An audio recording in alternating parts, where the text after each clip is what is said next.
Hare Krishna, everyone. Thank you for joining this Friday session. Hari Bol, Saujanya Mataji, Ram Shyam Prabhu, Brinda Mataji. So we'll have Kirtan now by Ram Shyam Prabhu and family. Prabhuji. Hare Krishna, Mukunda Prabhu.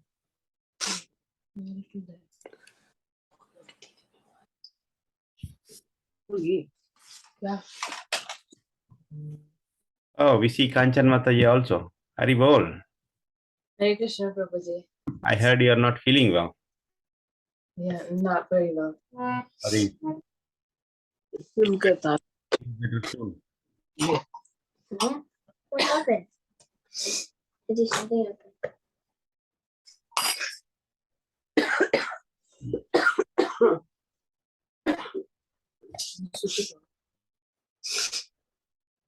Mummy, can you put Jai Radhe Radhe Krishna?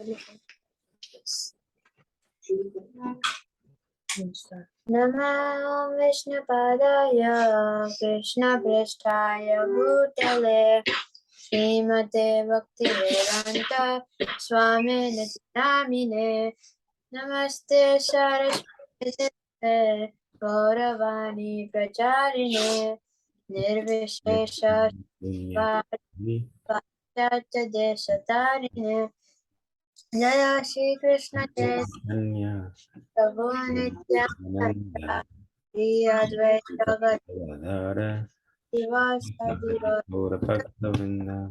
Hare Krishna Hare Krishna, Krishna Krishna, Hare Hare. Hare Rama, Rama Rama, Hare Hare. Hare. Jaya Radhe, Jaya Krishna, Jaya Vrindavan,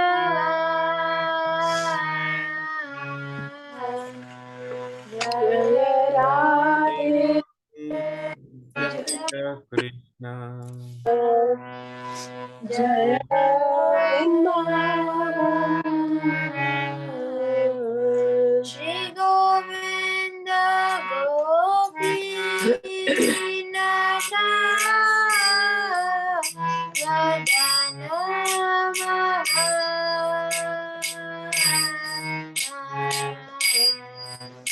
Shri Govinda Gopinath Madana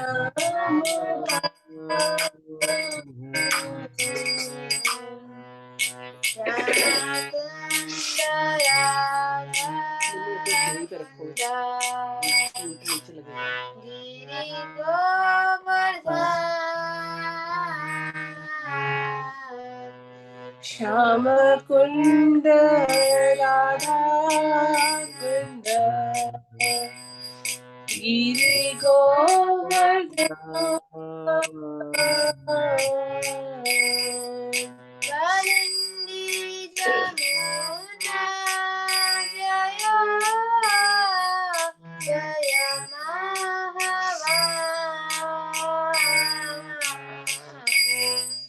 Kalindi Jamuna Jaya Jaya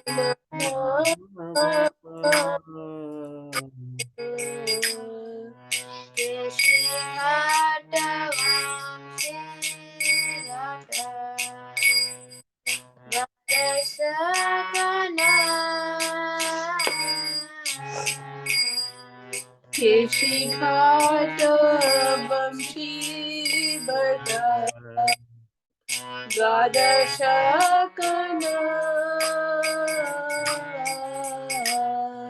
Jahasagalila Koila Sinandananda Jahasagalila Koila Sinandananda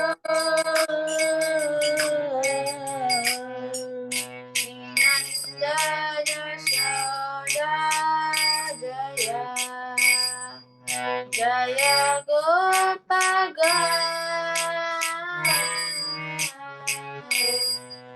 Srinanda Yashoda Jaya Jaya Gopagan Shri Ramadi Jaya Jaya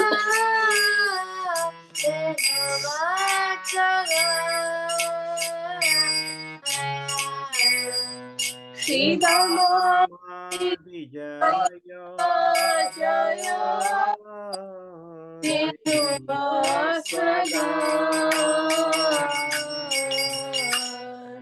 Jaya Vrishabhaya Jaya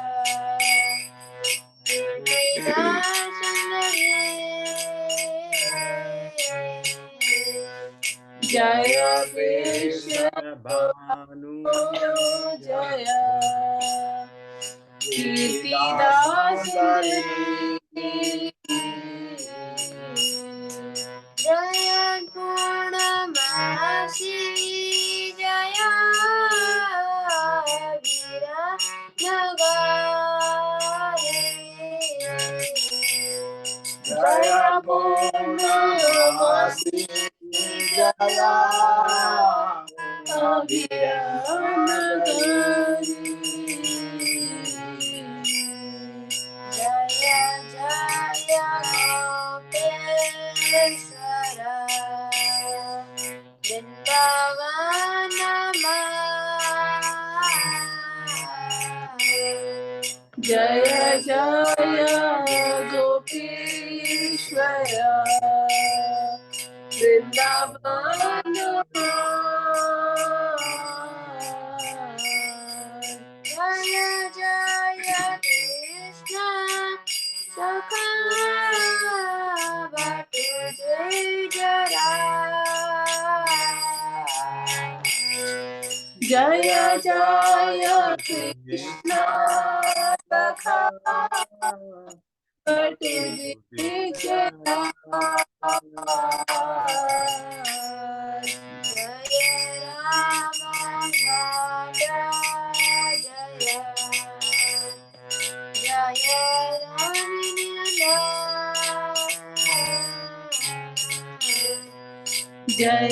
Ram Jaya Rohini Jaya Jaya Vrindavana Kasi Jata Jaya Jaya Vrindavana Kasi Jata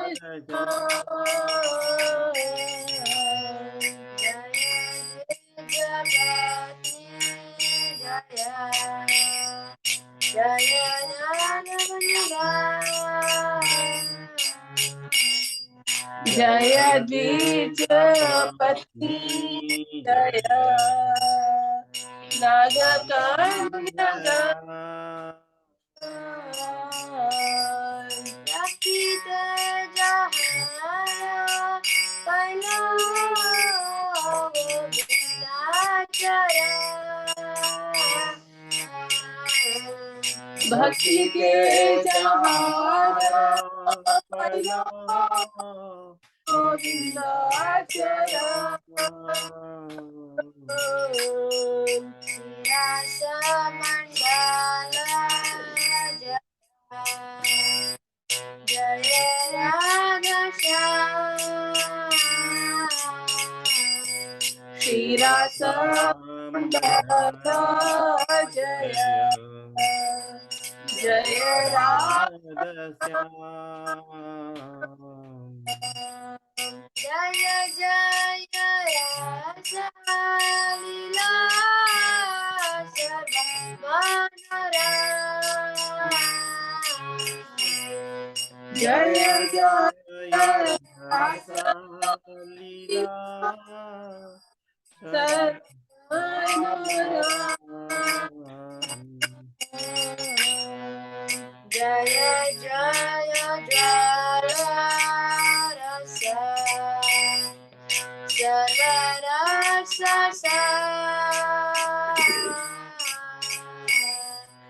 Jaya Jaya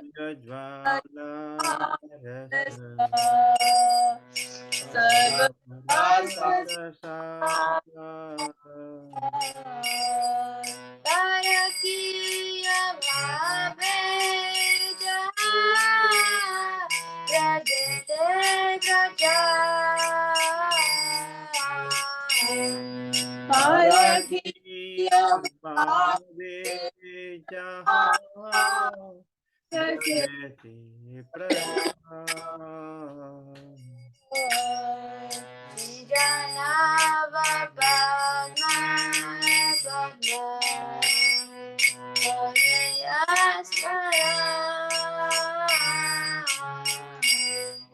Sri Janavapada Padma Koriyapara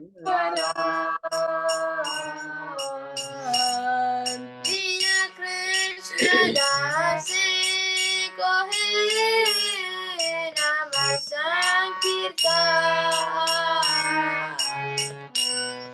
Dina Krishna Rasa Ko Nam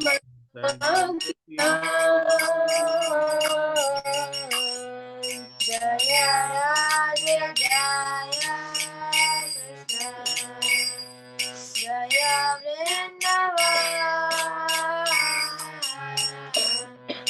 Jaya Radhe Jaya Krishna Jaya Vrindavan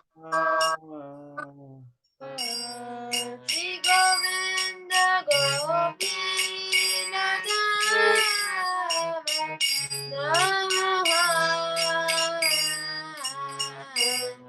Shri Govinda Madana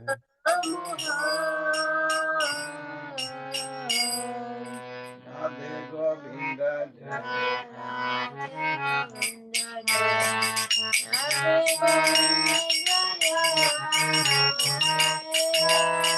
Radhe Govinda Jaya Radhe Govinda Jaya Radhe Govinda Jaya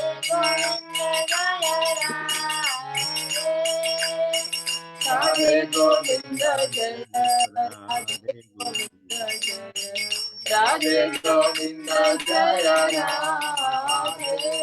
Radhe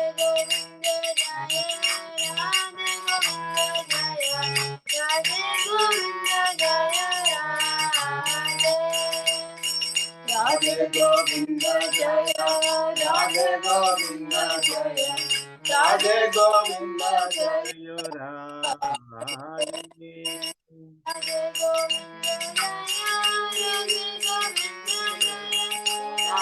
Govinda Jaya Radhe Govinda Jaya Govinda Jaya Radhe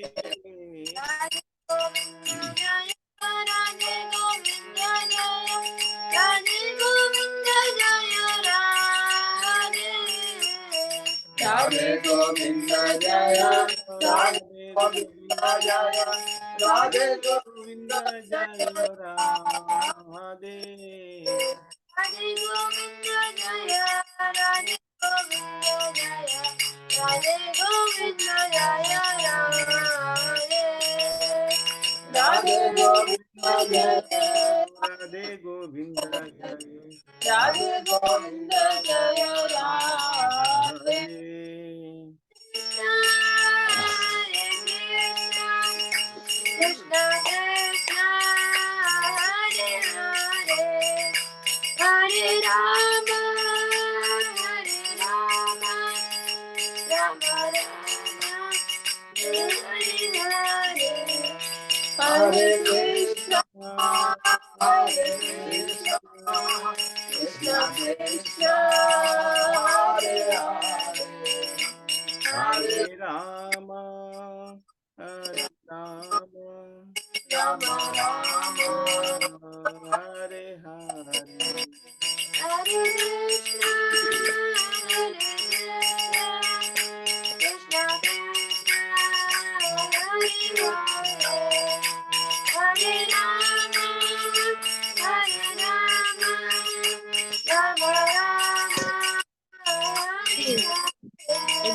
Hare Krishna,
Krishna Krishna,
Shri Radha Shyam Sundar ki jai. Jai. Radha ki Jai. Harinam Sankirtan ki Jai. Mukunda Prabhu and Kanchan Mataji ki Jai. Thank you very much for wonderful Kirtan. Haribol. Mukunda Prabhu, Haribol. Hare Krishna Prabhuji, all blessed Shri Prabhupada. Kanchan Mataji, please get well soon. Haribol. Hare Krishna Prabhu, Dhanavad Pranam, all glories to Srila Prabhupada. Jai Hare Krishna, all glories to Srila Prabhupada. Hare Krishna Prabhuji, Dandavat Pranam, all glories to Srila Prabhupada. Hare Krishna Mataji, no pranam, all glories to Prabhupada. Sangha Prabhu, you are fully recovered now, I hope. Yes, Prabhu. Jai. Okay. By devotee's mercy. Very nice. Krishna's mercy. Jai. All right, Prabhuji, I think we'll start quickly because I'm just trying to keep it short. Busy. Hare Krishna, Ramsham Prabhu. It's just been a busy and tiring week, so we'll just try to keep it quick and short. Last time we had done verses 4, 5, and 6. Verses 4, 5, and 6. So we can do maybe 7, 8, 9 today. Chapter 5.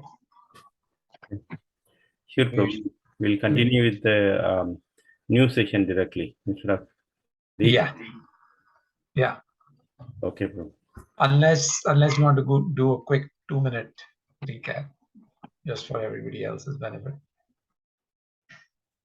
Yes. Anybody wants to volunteer? Ramcham Prabhu? I don't know who else was there in the last session. I was not present, but... Yeah, Prabhu, Hare Krishna. In text number 4, we discussed about action in Krishna consciousness, walk in devotion. Sankhya versus Karma Yoga.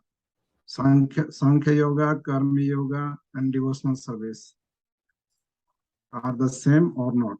So whether these all are the same or not, because these all three are having a common aim for the Vishnu. So that is what I have written here. I'm not sure. Sankhya and Karma Yoga, devotional service. Are they the three same? So yeah. So it depends upon the understanding. I'm not sure what Prabhu had discussed about. Who sees things as they are, one who sees Sankhya, analytical study, and devotional service on the same level. So, that's okay. We do not fast from the food, we fast from the sins. Prabhu has, emphasized on that. So fasting, we had observed Ekadasi and all on the day.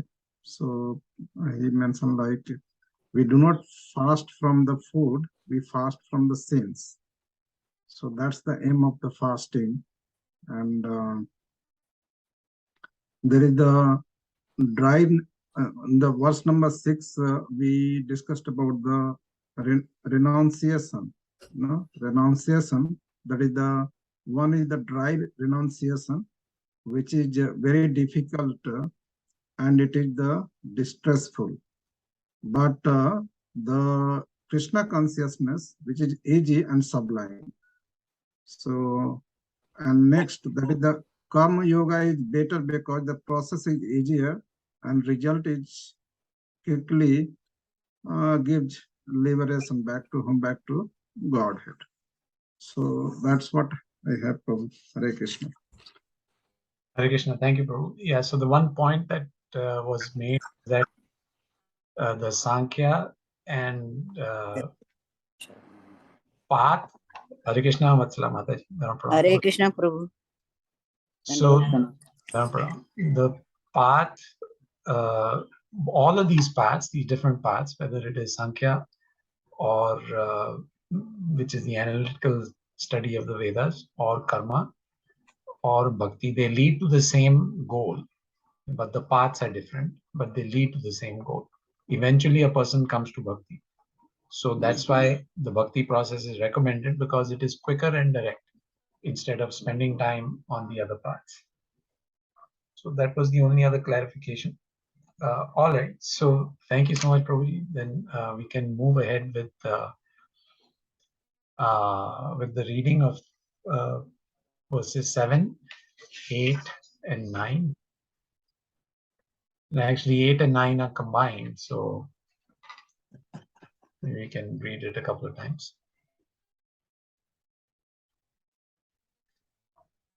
Somebody would like to go ahead in verse 7?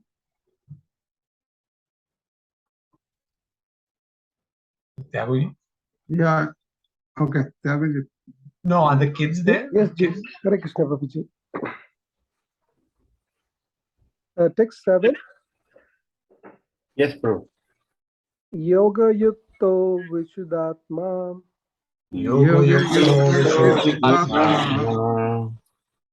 Vijidatma Jitendraye Viditatma Jitendriya Sarvabhatatma Bhutatma Bhutatma Kurvan Apina Liyate.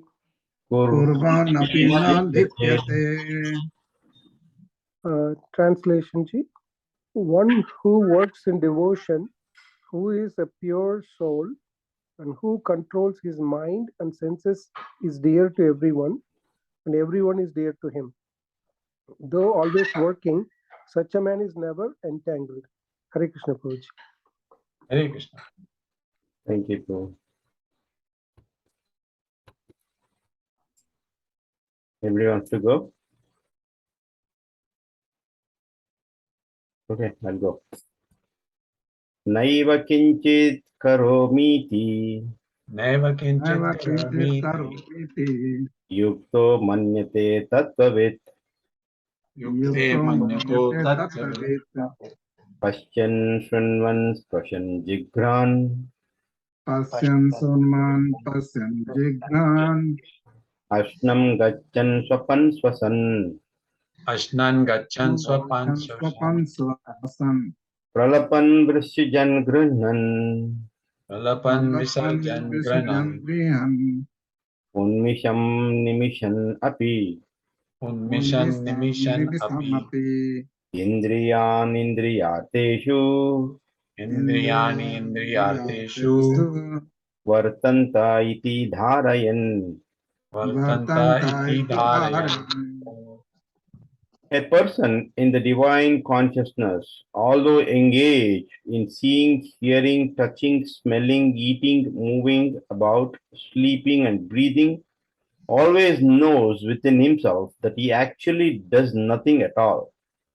Because while speaking, evacuating, receiving, or opening or closing his eyes, he always knows that only the material senses are engaged with their objects and that he is aloof from them.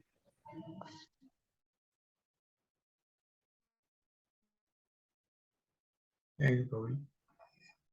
Anybody else? I can tell, Prabhuji. Yogo Yukto Visuddhatma Yoga Yukta Vishuddhatma Vijitatma Jitendriya Vijitatma Jitendriya Sarvabhutatma Bhutatma Sarvabhutatma Bhutatma Kurvam Apina Lipyate. Purvan Apima Lipyate. One who works in devotion, who is a pure soul, and who controls his mind and senses is dear to everyone, and everyone is dear to him. Though always working, such a man is never entangled. Hare Krishna. Hare Krishna. Thank you, Mataji.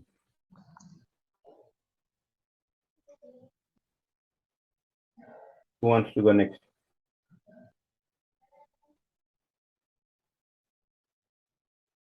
Nasima Prabhu did or Tyagu Prabhu did? Hare Krishna. Yes, Prabhu, I can go. Yes, please go.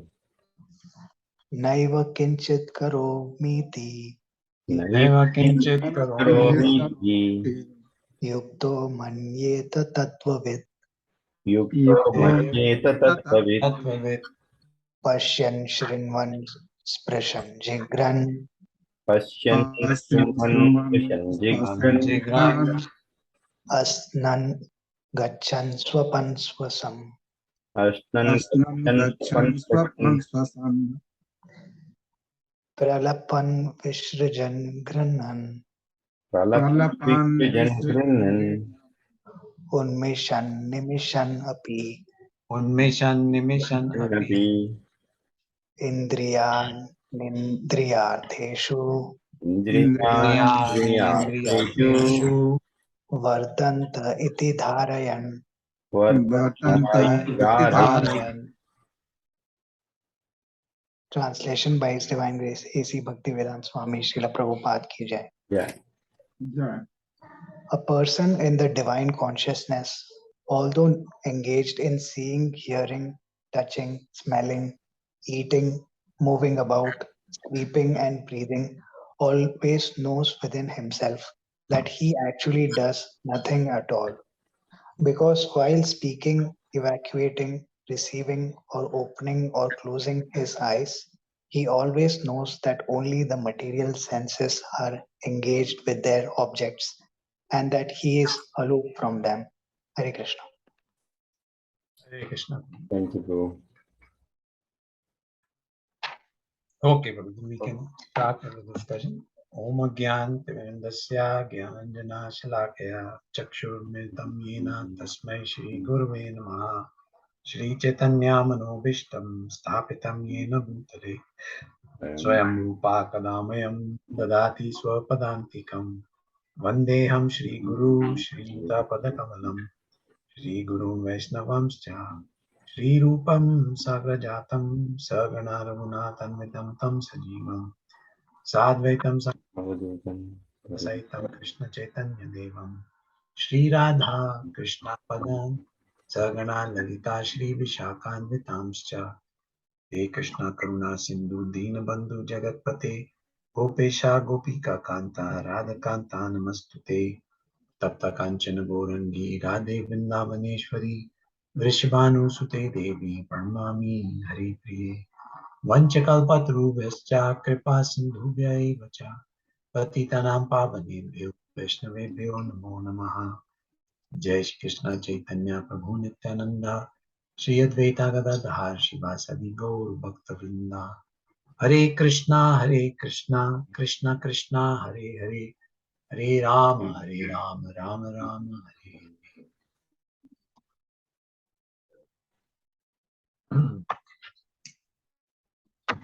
Text 7. Yogo Yukto Vishud Atma Vijit Atma Jitendriya Sarva Bhutatma Bhutatma Kurvan Api Na Lipyate. So now in this chapter, since the chapter is on Karma Yoga or action in Krishna consciousness, the first six verses basically Krishna says that performing Nishkam Karma Yoga is what Arjun should do, and that is easier than renouncing work. Because Arjun's question to Krishna was, Krishna, first you're telling me to renounce work, and then at the same time you're telling me to fight this battle. So which of the two is better? And so Krishna is saying, renouncing work is not the best thing, but working Nishkam karma, meaning working without attachment to the results of the activity, but working for me, that is the right way to do it. Now, in verses 7 through 12, we are going to see Krishna then explains to Arjun how to perform Nishkam karma. So here in 7, Krishna says, gives a few points. First one who works in devotion. So in other words, work with devotion to Krishna. Second, who is a pure soul and who controls his mind and senses. So one who is a pure soul, he controls his mind and senses. And when he does that, he doesn't act under the dictation of the modes of nature. See, remember, we had studied that the modes act upon our mind and our senses. But if we control our mind and senses, then we engage our body to act in ways that the soul would want them to act, or Krishna would want us to act. And we don't act under the control of the senses, the control of the material modes of nature. So, simple word, either we act under Maya or we act under Krishna's dictation. So one who controls the mind doesn't act under Maya. One who controls the senses doesn't act under Maya, acts under the direction of Krishna. And such a person is very dear to Krishna. And though always working, see, Krishna says, though always working, such a man is never entangled. So he's not saying that a man should renounce work, should keep working. And then when one works in devotion for Krishna, with the senses controlled from influences of Maya, then the man is not entangled. And then in verses 8 and 9, Krishna gives more information on how we can perform Nishkam karma. So here he goes into more detail about the activities of the senses. He says, person in the divine consciousness. First of all, what is the meaning of being in divine consciousness? Anybody would like to respond? What is the meaning of being in divine consciousness? Krishna consciousness. Consciousness. And how would you say that in other words? Smartavyam satatam Vishnu, Vismartavyam na jatuchi. Kaya, Vacha, Manasa. All three should be aligned with Krishna consciousness. Mana, Vacha, and Kaya. Body, mind, and Words. should be engaged in serving the Lord. Very nice. Thank you, Prabhu. So, such a person is in divine consciousness. Then, so, when that happens, then although the person is engaged in seeing, hearing, touching, smelling, eating, moving about, etc., the person knows always within himself that he actually does nothing at all. What does that mean? That means the person understand. You might say that this doesn't make sense. I mean, if a person is eating, smelling, walking, sleeping, breathing, of course he's doing something. Yes, outwardly the person is acting, the body is acting. It is the body which is performing the action of eating, breathing, sleeping, so forth. But the soul is not involved in that. So that's why he says the person knows within himself that he actually does nothing at all. So these are some necessary material activities for the body. The body must sleep, the body must breathe, otherwise it cannot stay alive. But these aren't the activities of the soul, these are the activities of the material body. And so Krishna says that when that happens, he always knows that only the material senses are engaged with their objects and that he is aloof from them. So this is actually a very deep concept. When we are acting, like right now, we are engaged in hearing. We are hearing what we are talking. We are reading. We are talking. We are seeing each other. But these are activities being performed by our senses. However, because these are all in relationship with Krishna, whatever we are talking, whatever we are seeing, whatever we are reading, all of this is in relationship with Krishna. It is for the service of Krishna. It is for the glorification of Krishna. Therefore, this is not a material activity according to the Shastra. This is an activity in Krishna consciousness or activity in divine consciousness, activity in devotional service. And therefore, our soul, which is actually spiritual in nature, is actually being nourished by these activities. But when we perform just regular material activities, which have nothing to do with Krishna, then Krishna says that the person knows that only the material senses are engaged with their object and that he is aloof from them. He is aloof, meaning the spirit soul is aloof from those activities. So, I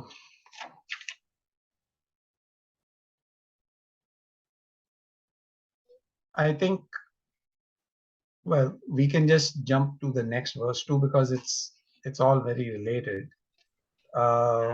Before that, can I have a question, Prabhu? Yes, Prabhu, sure.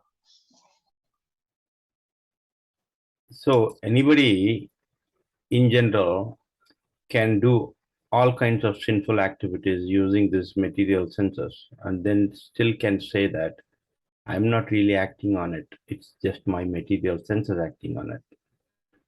So I'm not impacted by, as a soul, I'm not impacted. So what is wrong with that? What is wrong with that is, and thank you for asking that question. That's actually very, very, it's a good, very insightful question and needs clarification. What happens is that the soul may be, the soul may not be acting, and it is the senses which are acting under the influence of the modes, but the action is taking place by the combination of three things, right? One is the soul. The soul desires to act in a certain way. The Supreme Lord, Paramatma, he can sanction it or not sanction it, depending on the person's desire and the Lord's judgment. And then the third thing is that the senses act under the modes of material nature. So it's the modes that are acting. So your point, if a soul commits sin, if the body is committing sinful activities, the soul can say, well, I'm not doing it, right? But what happens is that the soul is held accountable, because the activity, even though it is performed by the modes with the sanction of the Supreme Lord, the Lord sanctions it because the individual soul desires that.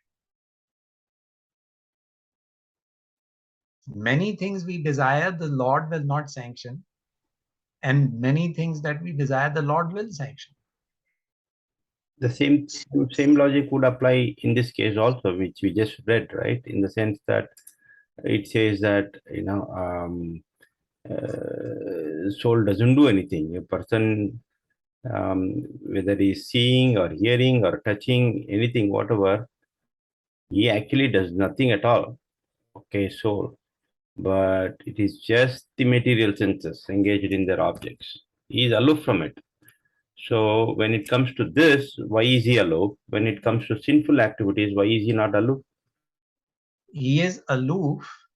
He is aloof, whether it is sinful or spiritual activity, only to the extent that the actions are being performed by the senses under the influence of the modes of nature. The modes are controlling our senses. The soul is not controlling senses. But but the soul is accountable. The soul is accountable whether it is sinful activity or it is a pious activity. The soul is accountable because it is the desire of the soul to engage in the sinful activity or to engage in the pious activity. So this is a technicality, meaning that even though the senses are performing the activity, the soul is not performing the activity, but it is the soul who desires that this body act in this way, therefore the action takes place. So even in this current context, then for hearing, touching, smelling, still the soul is desiring that. Yes, But yes. then he says it is aloof from all of this. Because that is the technical aspect, meaning that the senses, meaning the eyes, nose, whatever, all of our gross material senses, they are acting under the direction of the modes. So if the soul desires that I engage in Krishna Katha, if the soul desires, like now we are sitting here, we are saying we want to engage in Krishna Katha and we want to read such and such. We are reading Bhagavad Gita. So the Lord within the heart, he says, okay, I sanction it. And then the Lord, under the instruction of the Lord, then the modes, they make the eyes read or the tongue speak. So whether it is pious or sinful activity, the soul is always held accountable. So this verse cannot be taken as absolving the soul from accountability.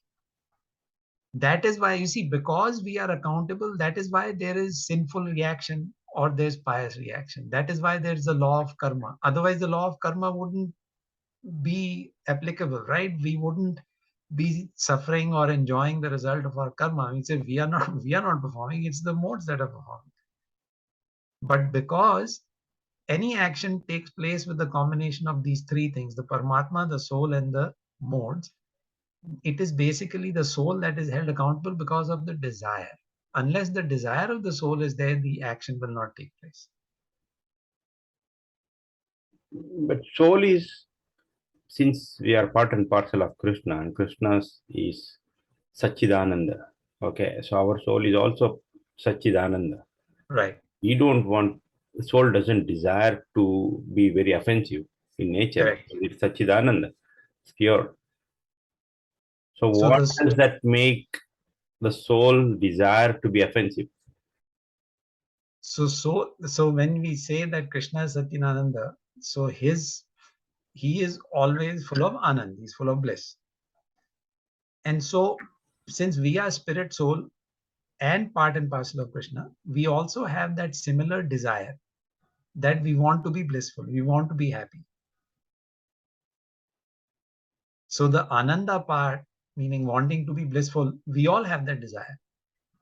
That's why everybody, when you wake up in the morning, everybody thinks, how can I be happy today? Everybody wishes each other good morning, good morning. Nobody says have a bad morning. You know, I mean, just the normal thing is everybody wants to be happy.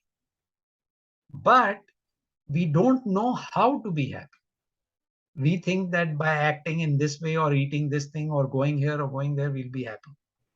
But Krishna is saying that because the soul is spiritual in nature, it can only be happy when it is engaged in its real function, which is to serve Krishna. Prabhu, Yeah, thank you, bro. Yeah. Prabhu, may I interrupt, please? Yes, Mataji, go ahead, please.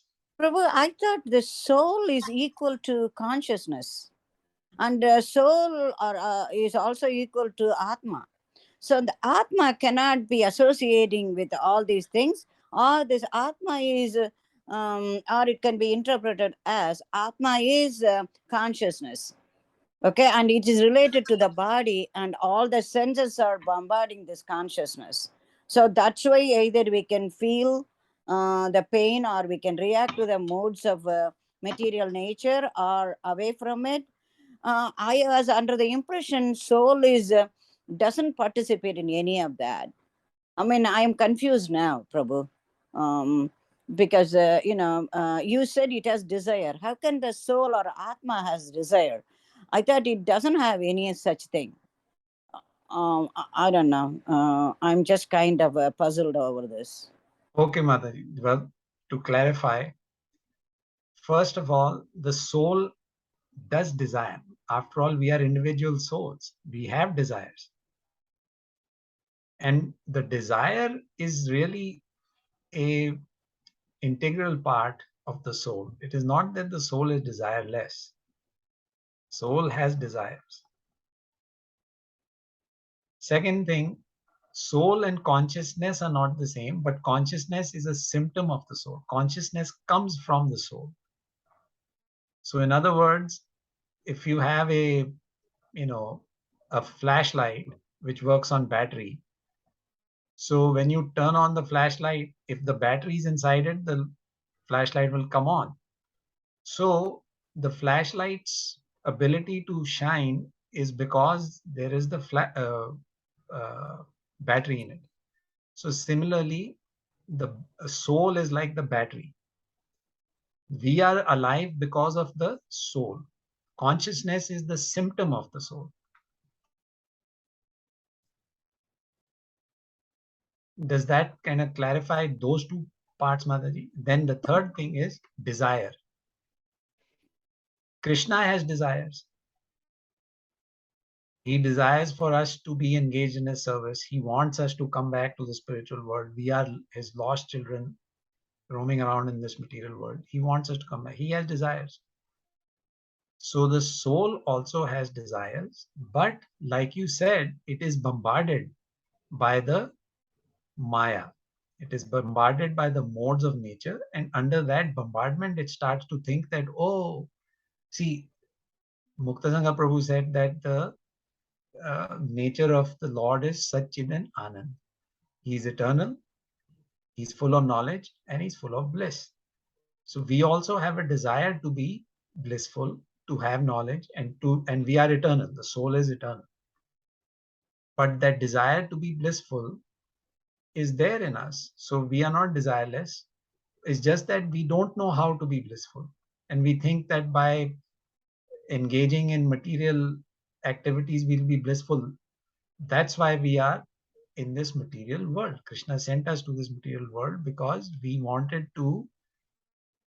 thought that we'll be able to enjoy in the material world. We wanted to come here. Krishna said, no, don't go. You won't be happy there. He said, no, we really want to go. It seems like a very nice place. So he said, then go, then see for yourself. And then when the soul comes here, then he says, oh, this place is, I'm stuck in this material body. It is subject to birth, death, old age, disease. This is a problem.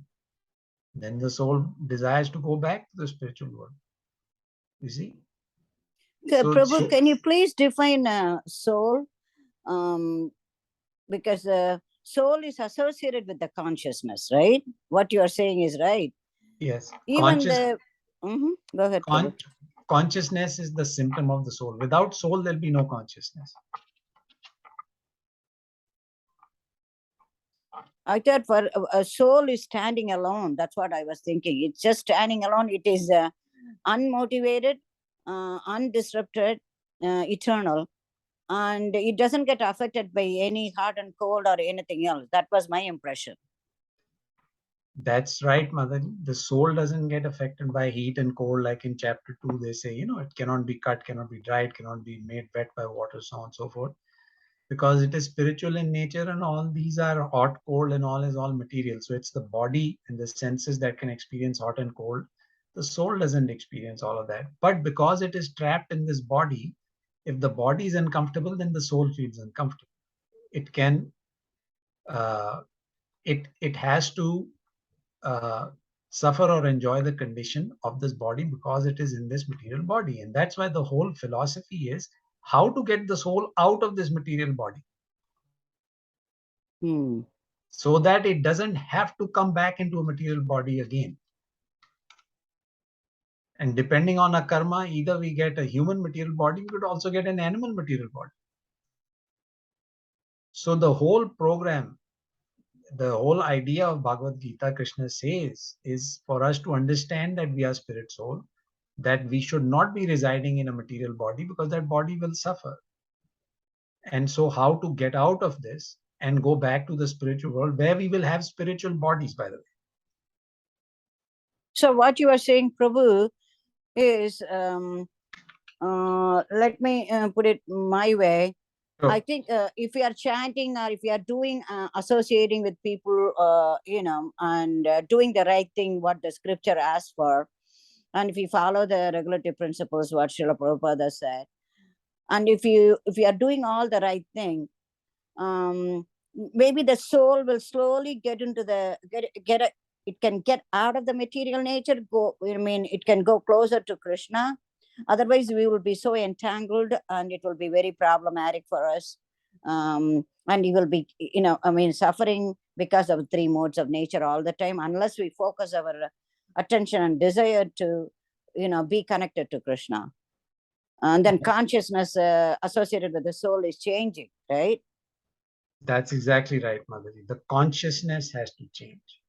So the whole program, that's why the consciousness, like we discussed in the beginning, what is this divine consciousness? Mukta Sangha Prabhu said it is Krishna consciousness. What does Krishna consciousness mean? Thinking of everything in relationship to Krishna, or acting in relationship to Krishna. So we are trying to work with this consciousness. We are trying to develop this consciousness that we are eternal servants of God and we need to serve God, not serve our senses, not serve the dictates of Maya. Otherwise, that will entangle us further and further in this cycle of birth and death, birth and death, birth and death. Okay, the soul, I understand soul is influenced by the material nature because it has also desire, right? I thought it was desireless, but now after you are discussing with that, it has desires because it is associated with the body. It is entrapped in our body. That's why it is going along with it, either do good activities or bad activities. It is going along with that and influencing us. Yes. And then eventually the idea is that the soul's desire, when it changes to pleasing Krishna, then the soul will motivate the body, direct the intelligence, direct the senses to engage in activities that are in Krishna's service. So then the person becomes Krishna conscious. The desire changes. Okay, thank you, Prabhu. Okay, I think I got it. Okay. You're welcome, Madhuri. Thank you, Prabhu. Thank you very I'm much. glad you asked and clarified. So the soul always has desire. It's just a matter of what is the desire. Is the desire to serve Maya? Then we'll be trapped in material body. If the desire is to serve Krishna, then we'll be able to get out of this entanglement. Appreciate it, Prabhu. Thank you so much. Welcome, Madhuri. Ram Prabhu. Yeah, Prabhuji. So Prabhupada very nicely mentioned in this, introduction of the Bhagavad Gita when we read that. So about the consciousness, So he said, as you said, the consciousness is the symptom of the soul. So Prabhupada said here in the introduction of the Bhagavad Gita, just I have pinged that on.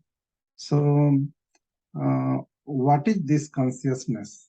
So this consciousness is I am, then what I am in contaminated consciousness. When we say that I am, I, me, myself, or extended self, or related to I myself, so these all makes the contaminated consciousness. Consciousness cannot be contaminated, but since the soul, which is the, the consciousness is the symptom of the soul, so the soul carries the body. So whatever the body does, that is the baggage for the soul. That will be carried out with that, the soul. So that means if the body is doing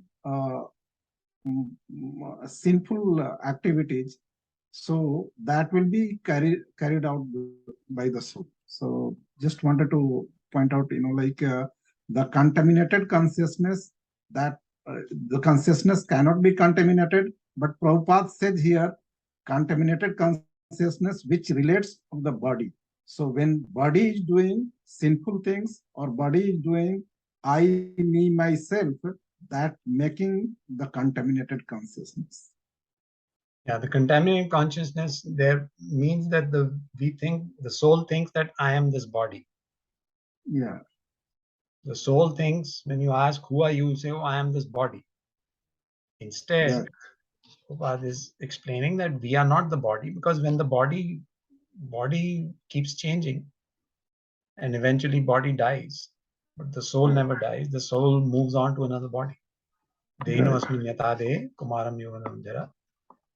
Dehantaram prapti.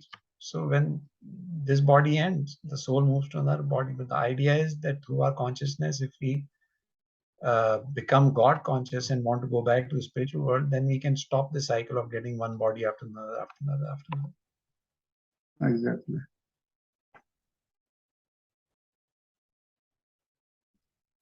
Okay, so we'll just move further quickly. You had something else, Mukta Sangha Prabhu, you wanted to ask? No, Prabhu. Okay. Thank you. Thank you, Prabhu. So anyway, we won't go to 10. We'll just discuss till here. So basically, the idea here becomes, or okay, we'll just read 10 very quickly. The translation is, one who performs his duty without attachment, surrendering the results unto the Supreme Lord, is unaffected by sinful action, as the lotus leaf is untouched by water. Krishna is saying that one who performs his duty without attachment, that means we are all working, we are performing our duties, and we get some results from our action. But Krishna is saying that if we are not so attached to the results, oh, I really want this, I really want this, I really want this, because sometimes you may get it, sometimes you may not get it. Material things are not in our control. We can desire, but unless the Lord sanctions, it will not happen. It will not fructify. So the desire can be there in us, but doesn't mean that we'll get that result. So that's why Krishna says that if you perform your duty without attachment and surrender the results to the Supreme Lord, meaning whatever we get, the fruits of our action, the money that we earn, if we offer it back to the Supreme Lord, thank Him that you have given this to us, and we try to use it in a manner that is pleasing to Him, then we are unaffected by sinful action. Why? Does it mean that, okay, a person can still perform sinful action and offer the result to Krishna? Then will he be unaffected? Meaning, if somebody says, okay, I am a bank robber, I'll go and rob the bank and I'll give half of the money to the temple. No, that is not, that is not, we cannot trick the Lord and say that we are engaging in activities which are not recommended by Him, and saying, but I'm giving you the results, so why am I engaging, why am I being held responsible? You see? Yes, Mukta. So in the same context, Prabhu, one of the great alvards out of 12 alvards, okay? So one of the greatest alvards, he used to steal money from all rich people and opulent people. And then using that money, he used to build the temples. Okay, so does that fall into the same context? How was he stealing the money from them? He used to steal. He used to go at night to different places and then steal from their houses. So basically, but they're mystic alvards. They're greatest South Indian mystic mendicants. Yeah, I have heard that too, Prabhu. Yeah. So okay. Yeah, and we will discuss. Narasimhan Prabhu, you got your hand raised. You have something to say in that regard? Yeah, Hare Krishna Prabhuji. Yes, I just want to say I've also heard about that pastime, and it's very interesting that the alvars are mentioned in the Bhagavatam also, that they will appear on earth. So it just reminded me, Prabhuji, about the pastimes of the Yadus once Lord Krishna left the planet. And externally, if we see, then they were, they got cursed, and they attacked each other, and they left their bodies and all that.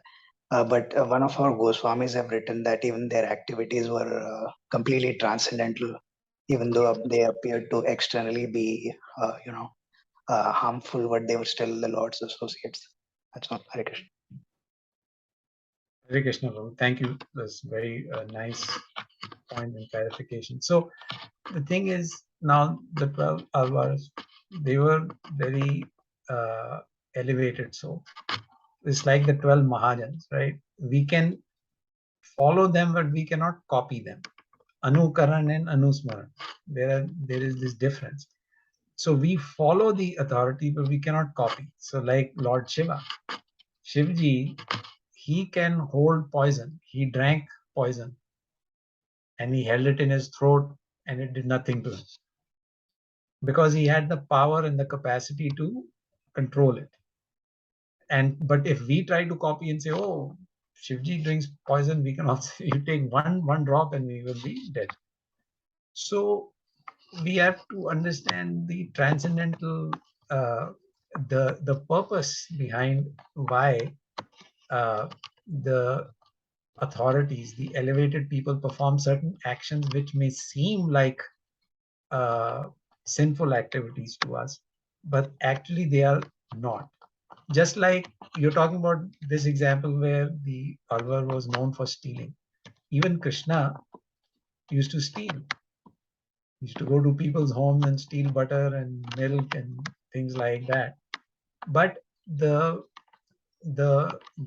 explanation for that is that Krishna used to go and steal butter from them because as it is, those people were so dedicated to God that they would offer that to God first and then consume it. So Krishna, being God himself, he had so much affection for them that he would say, even without you offering to me, I like you so much, I'll come to your house and I'll take your offering myself. And it would appear like stealing, but actually he was showing his love for them and he was reciprocating his love in this manner.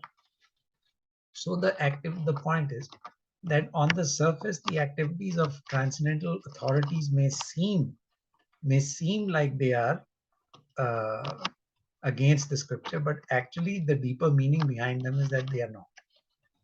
So for us ordinary common people, the instruction is that we cannot perform sinful activities. We have to live, because see, our motivation for stealing is to have money so that we can enjoy.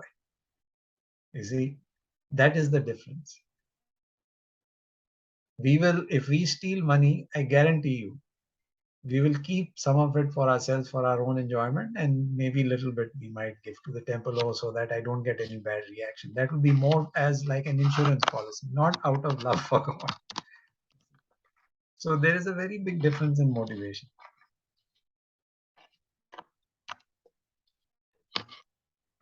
Yeah, very nicely said, Prabhu. Thank you.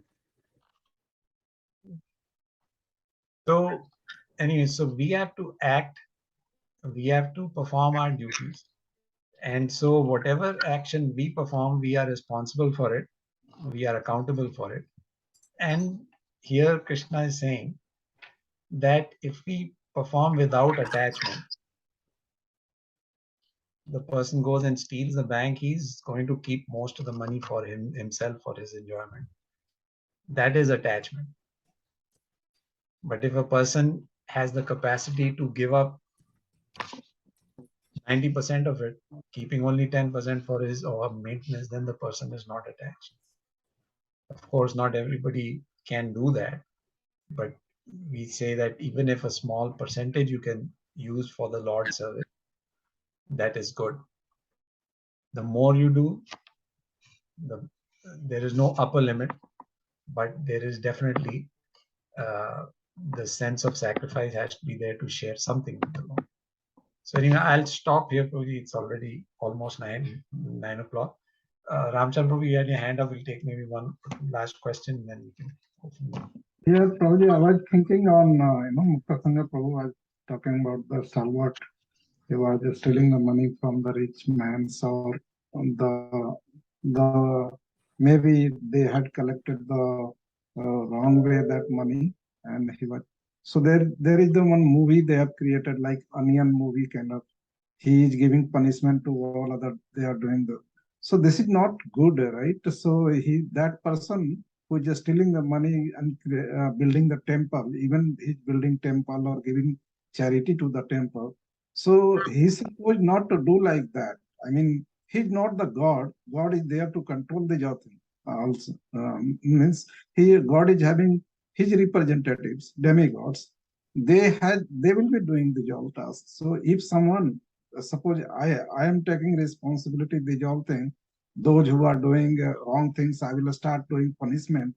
So to them that they are doing. So this is not good. I think means I was just thinking on that. So somebody is taking charge of this. We are not came here to do the job things. Yeah, If yeah. somebody is doing, he will be incurring sin, I think. Yeah, no, you are absolutely right. We are not the ones who are in charge of giving punishment and making judgment on what and how. Like we said, the demigods are there. Yamaraj, that is, he's making note of everybody's action, and accordingly, the results are being given out. So yes, our portfolio is not to mind other people's business. Our portfolio is to mind our own business and make sure that we do the right thing, and we try and serve and please God. All right. So you rightly said, like we should not do anukaran, we should do anusara. Sir, we follow. Yeah. So we should not copy that. What? Yeah, we cannot copy because we don't have the capacity to. It's not our position to copy. Exactly. Nice.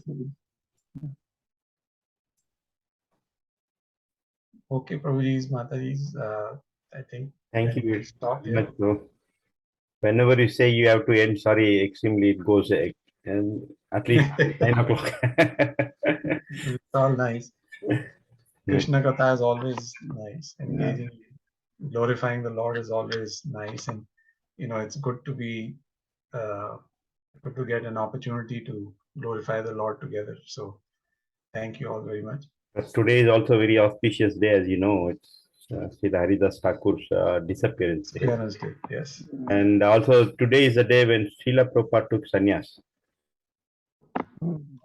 Oh, today is his sannyas day also? Yes. So, very nice, very auspicious day. Yeah. Thank you, That's Prabhu, nice. again for your time and knowledge. Thank you very much. Thank you very much, Prabhu. Thank you. Thank you, Hare Prabhuji. Thank you, Mataji. Thank you. Yes, Thank you. Prabhupada ki jai. Panchakapatrapashtaste Thank you. Prabhupada ki jai. Ajit Krishna Prabhu ki jai. Jai. Koti Vaishnav ki jai. Jai. Hari Hari. Thank you, Prabhu. Thank you, Thank Mataji. Thank you. Hare Krishna. Thank you, everyone. Thank you, Mukta Sangha Prabhu. Thank you very much. Thank you, Mukta Sangha.